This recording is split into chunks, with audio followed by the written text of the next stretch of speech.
Hey folks, it's Tom the Frugal Prepper. I wanted to a little bit of a thing on how I carry as a fat dude.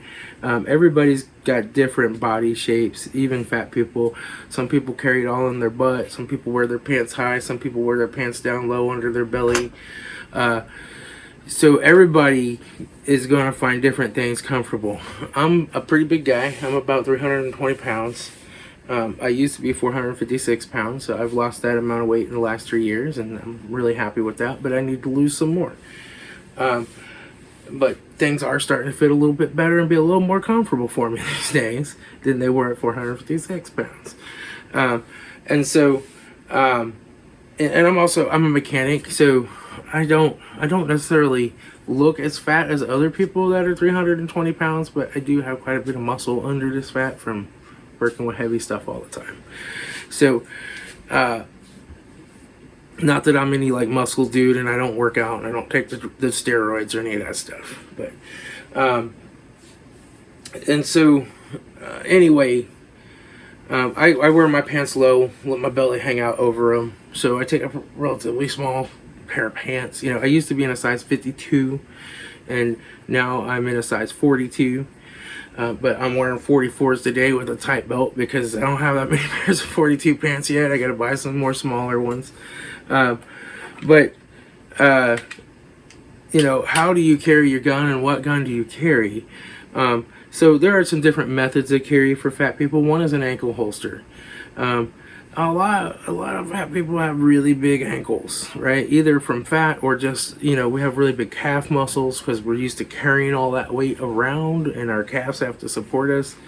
So if you don't have the cankles like the fat ankles, you have pretty lean ankles and you have big calf muscle, you can really conceal a gun well in an ankle holster because your pants have to be big enough to get around your calf muscle and they just kind of hang down there and it's going to cover that gun really well. So it conceals well. It is kind of weird carrying a gun in an ankle holster if you're going to be doing a whole lot of walking.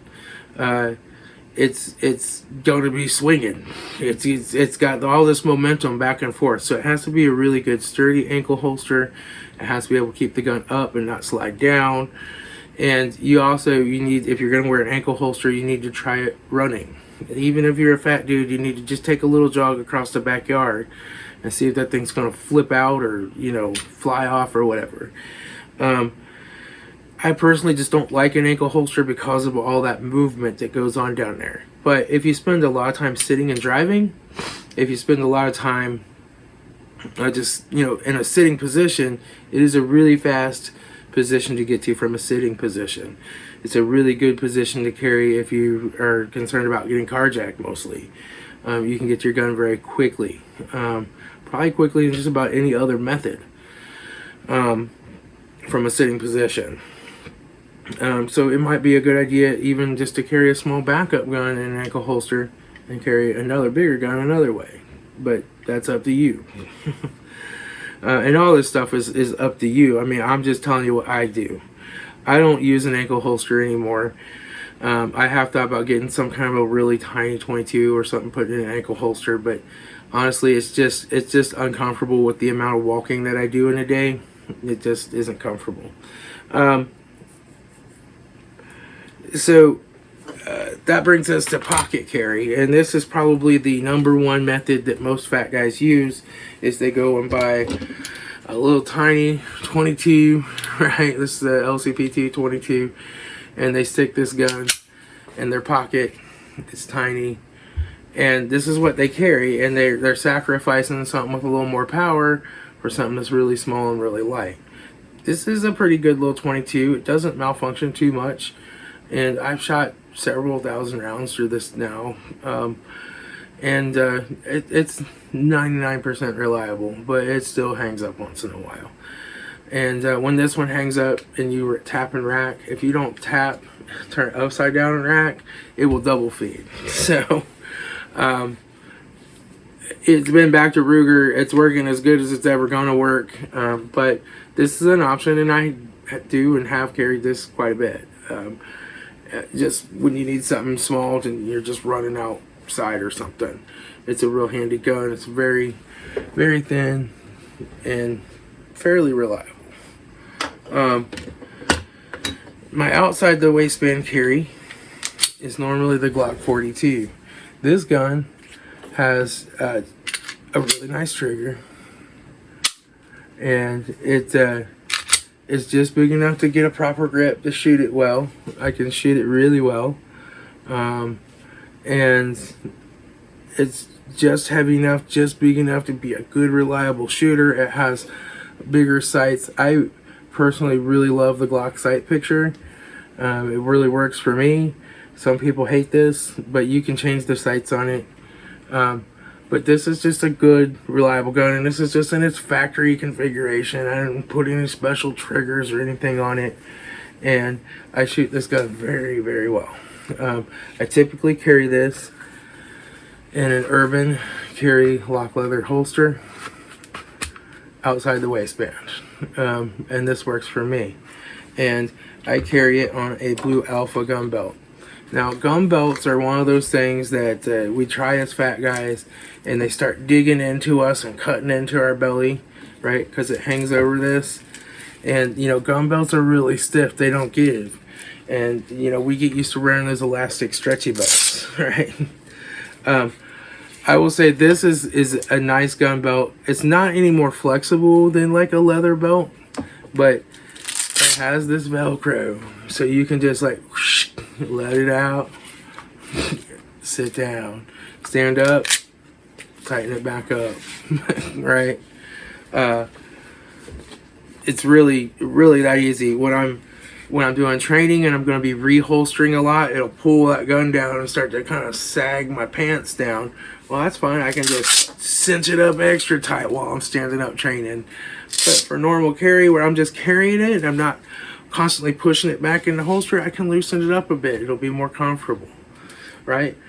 I really like this gun belt. They're made in the USA. It's a blue alpha. You do have to buy them in your pants size.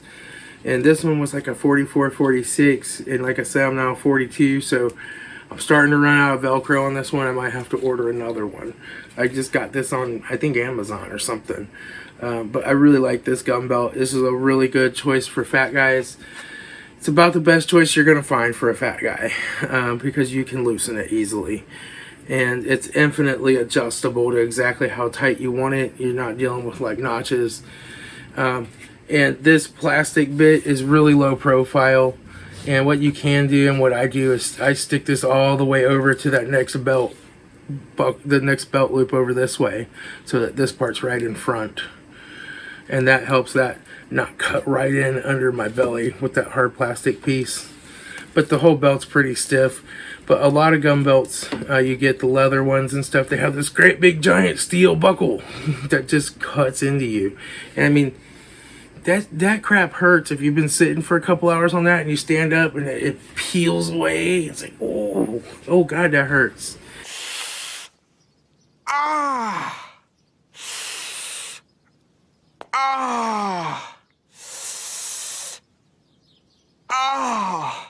Nobody wants to get hurt carrying a gun, right? Nobody wants it to hurt them all the time. So this is pretty good. It's as small as it pretty much can be. You can stick that off to the side and just have this Velcro part right in front, and it works really well. It's a good stable system, a good stable belt for your system. I also have this pocket carry holster for the Glock 42, because I will occasionally pocket carry this guy. And this is a J&J leather pocket holster, and it just basically has the rough side of the out here to help it ground. It's sewed. This is specifically made exactly for the Glock 42. It's pre-molded for it. Covers the trigger completely. This is a good holster. I'm still kind of need to wear it some more to get it broken in a little bit more, so that this will kind of fold in and not stick out. And it's a little big for a wallet size, so people are gonna be like, yeah, you're not carrying a wallet. I don't know. So it's not as small as, say, this Ruger right here and this guy, right? So Glock 42 is a bigger gun. It just is. Right? But in the right pants, this will conceal well in a pocket holster. So that's always an option. You know, but you get much smaller than this, and the gun's just not as shootable. It's just not. You're not gonna make those hits like you can with the Glock. I think Glock made the gun as small as they could to make it really shootable. This is another gun that I think Ruger actually got really right. This is the Ruger LCP Max. It holds 10 rounds with the standard magazine. You can get a 12-round magazine for it. You can get a finger and a half on it with the flat magazine. Let me find it. And then here is its 10-round magazine, and I have the extension pinky grip on that. It comes with the gun with the extension pinky grip. And that gets me a good 2.5 fingers on the bottom of this gun, and I can shoot it well. One thing you have to be careful is when you're locking that arm out like you do with a normal gun, you can't lock it too far out or you might end up shooting your thumb off. So you just have to you have to really pay attention that you're not locking it too far out there, and that you still stay, you know, with that thumb back a little bit. Where if you're used to carrying a bigger gun, you're used to sticking it way out there like that. Bad idea. Especially when you start pushing it over to try to not get your shot off, right? So that the Glock's a little bit longer, so I can come up like that on it, right? And my thumb's still real clear of the barrel. Get a little powder burn if you get it up there too close to the end, but you won't shoot your thumb off. But this gun shoots really well. It has upgraded sights on it. Not as good as the Glock sights. It has a front night sight, but the white around it's pretty minimal, and it just has the black rear sights. Better sights than the Glock, but I noticed it's just that much shorter, and it's just really picky to have that sight picture just perfect when you pull that trigger back. It has a decent trigger, much better than something like a Taurus Spectrum or some junk like that. But it's a little bit heavier, and the reset's a little bit goofier. So and see, that wasn't a full reset.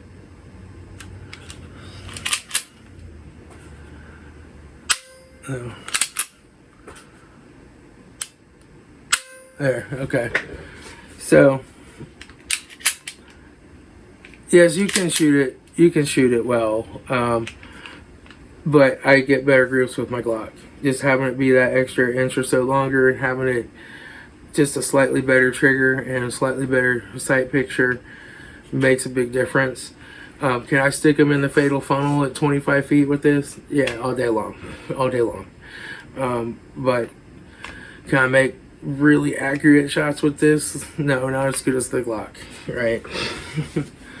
And it's got a little more recoil than the Glock, so follow-up shots are going to take a little bit longer to get them on target, you know. With the Glock, I can hang it out there and be like, bam, bam, bam, bam. With this, I'm going to be like, bam, bam, bam, bam, right, to recover from that recoil. This gun's also loose. They made this gun really loose. I don't know why, but it's a loose gun, but it functions reliably. I took it to the range. I ran light loads in it. Well, I should say minimum loads, not light loads. You don't want a light load, because then you can explode your gun with a light load. And yes, a light load can actually explode your gun, and we'll go into that some other time, but you don't want to go below your minimum loads. I ran some minimum loads in it, some maximum loads in it. I ran some hollow points through it, some non-hollow points through it, some Hornady Critical Defense, some other brand of hollow point, and it ate everything I fed it, and it shot every time. It shot whether I was limp wristing it, weak hands, single-handed, you know, strong hand, single-handed. It just did not have a malfunction out of the box. I put about 250 rounds through it. So I'm really impressed with this gun. And the rattle could be annoying if you're carrying it in a loose holster, right? Guns can rattle in your pocket, and it gives you away that you have something there. But if you get it in a good snugly fit holster, the rattle goes away.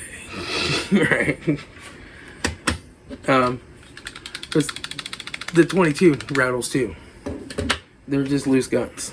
The Glock, no rattle. And so the other thing I do is I normally carry these cheap magazine pouches. These are the Creatrill. They're designed to go inside the waistband, but I find just clip them on backwards outside the waistband, and they work perfect. You can just slide your magazine in there and pop it out. These work really well. They're really cheap on Amazon. That's what I use.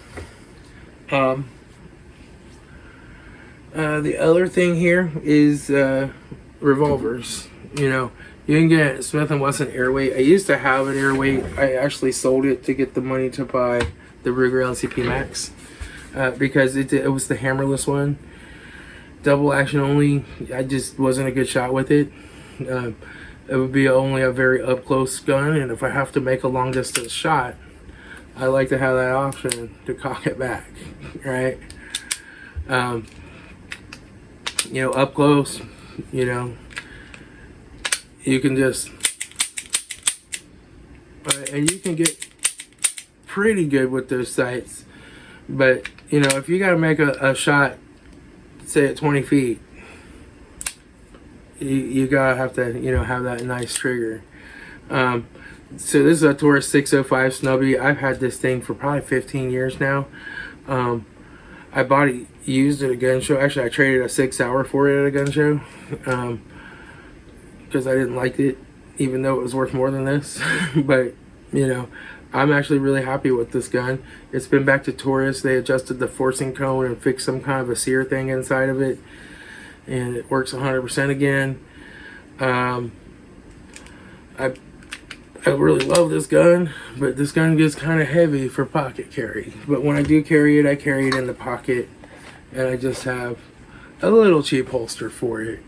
This is a Tigua sticky holster or something. I don't know, but it works, and that's how I carry it. It's in the pocket. But it's a little big and heavy, and you gotta have a bigger pocket for it. But you can definitely get holsters, you know, to carry these outside the waistband too, if that's your thing. If you like a wheel gun.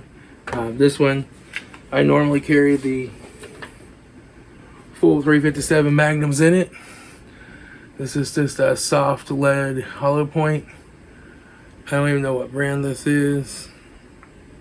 I think it's the Remington something or another, but I carry those in it. And then for my speed loads, I carry some Hornady Critical Defense 38 Specials.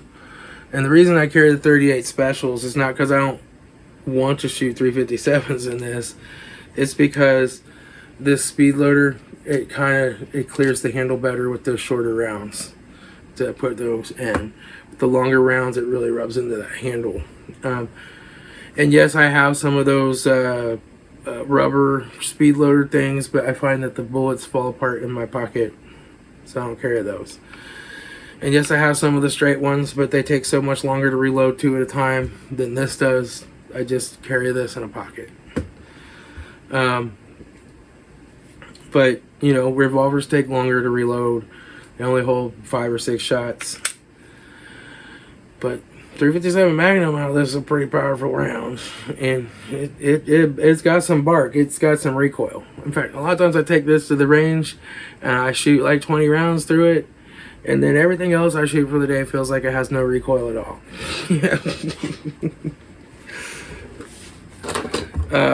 As far as knives, I normally carry a Kershaw knife just for a pocket knife to use, but I also sometimes put this on my belt. This is a K-bar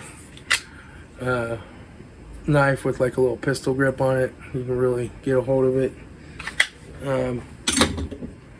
And you got this. Check and see if these are legal in your state before you buy one and carry it. Some states, they're legal to own but not legal to carry. Some states are legal to carry as long as they're not concealed. You have to check their local knife laws.